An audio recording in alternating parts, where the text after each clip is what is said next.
3 years ago, he vanished into the wild, with the roar of goodbye swallowed by time and distance and silence.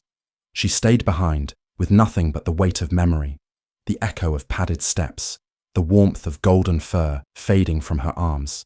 Now, the forest stirs under twilight. A shape emerges. Broken bleeding jaws, shattered eyes, burning with something ancient and familiar. The village freezes in fear. But she moves without thinking.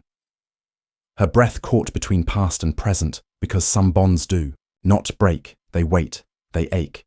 They crawl back through pain and wilderness and years to find their way home, without reason, without words, only the gravity of a love that never let go.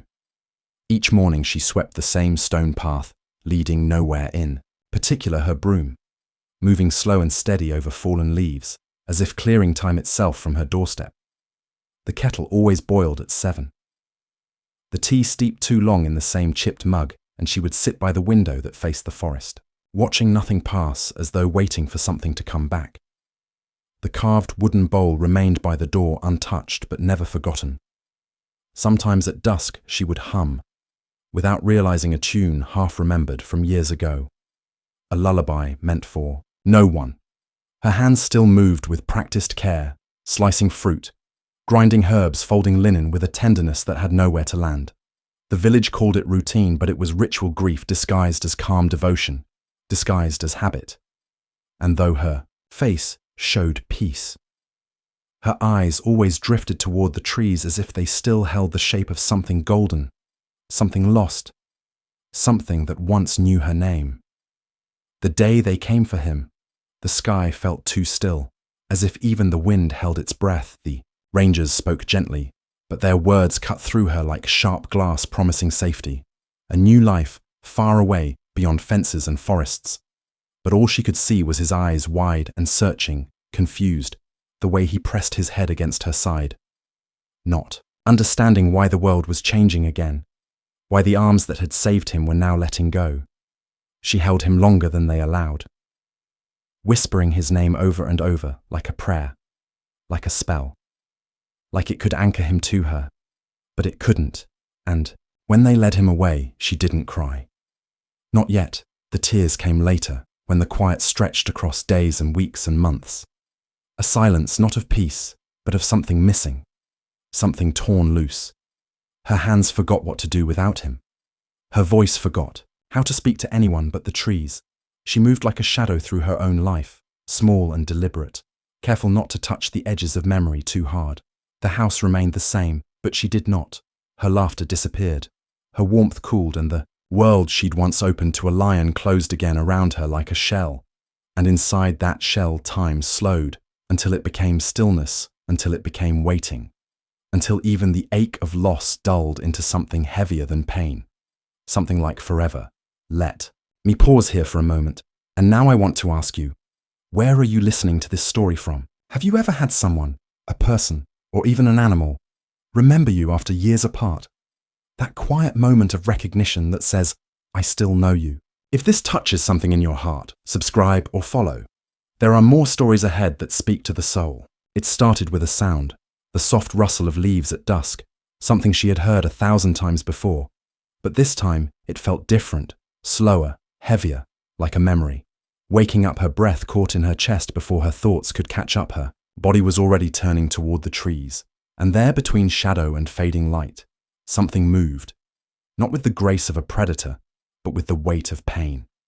His shape was larger now, older, but broken, limping, the way he had once limped into her life long ago. And though her mind warned her that time changes all things, her heart whispered a name she hadn't spoken aloud in years. For a moment, she stood frozen, torn between fear and longing, between reason and the ache that never healed. Could it be? Was it even possible that he had found his way back through time and distance and silence? Did he remember? Or was she chasing a ghost built from loneliness? The villagers called out behind her, warning, shouting, but it all faded because she was already walking forward step by step through grass and doubt until he stopped, collapsed at her feet, lifted his head and met her eyes. And there it was, not a roar, not a sound, just a knowing, and everything in her broke open all over again. But this time, not from loss, from the impossible hope that some bonds are never lost, only waiting to be found. She stood over him motionless, the world holding its breath, the twilight casting long shadows across his battered frame. His fur was no longer golden, but dusted with ash and time.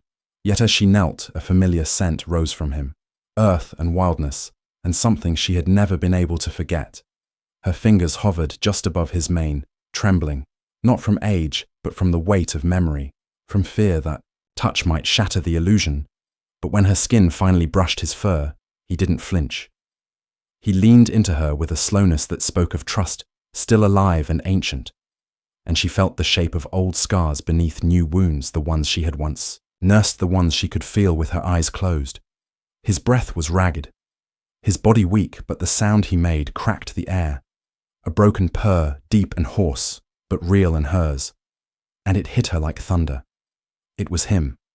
And though neither moved much, though, no words were spoken, something passed between them as clear as sunlight through branches. His eyes searched her face, and in them she saw not just pain or survival, but memory. The kind that doesn't fade, the kind that anchors you across years. He knew her, and she knew him. And in that knowing, time collapsed. There was no forest, no village, no watchers, only the echo of a bond that had never died. Only the silence between them, warm and full and unbreakable. In the gentle rhythm of morning, she crushed herbs, in the old wooden bowl the way she used to her hands, remembering the motions before her mind did. And he watched her from the threshold, eyes half closed, body curled but not tense, no longer waiting for pain to follow every kindness she would hum, sometimes softly, and he would lift his head as if drawn by a sound from another life. On the third day, he brushed his head against her knee without hesitation, and she laughed not loud, but real like a sound, uncorked after years of silence. He followed her through the garden, limping still but steady, pausing where he once played as a cub, where memories clung to stones and branches in the sun. She spoke to him again, not to fill silence, but to share it, telling old stories as if they had never stopped. And though he could not speak, he listened fully wholly, his eyes locked to hers. And in those quiet exchanges, a trust returned piece by piece, with each careful gesture, with every look, held a little longer. They stitched the years back together, not to erase them, but to honor them. The villagers who once warned her now brought meat wrapped in cloth and spoke softer when passing her gate. They no longer saw a lion, they saw loyalty. They saw love one evening as the sky blushed gold. She reached out to touch his mane, and he leaned in without fear, without doubt. And in that moment, the ache that had lived in her chest all these years finally exhaled, because healing doesn't arrive in thunder. It comes in stillness, in eyes that remember, in hearts that wait. And when two lives once torn find their way back to one another, the world grows quiet around them and simply lets them be whole again. Some bonds are not made of words or time, but of something deeper, something that doesn't break when years pass or silence settles. They live quietly beneath the skin, waiting not to be remembered, but to be felt again. And when they return, they do not shout, they breathe, they rest, they heal, because true connection never fades. It waits patiently in the shadows of memory. And when the moment is right, it steps back into the light. Not to relive the past, but to make the present whole. And in that quiet reunion, both hearts are changed, no longer. Searching, no longer. Aching, just finally home.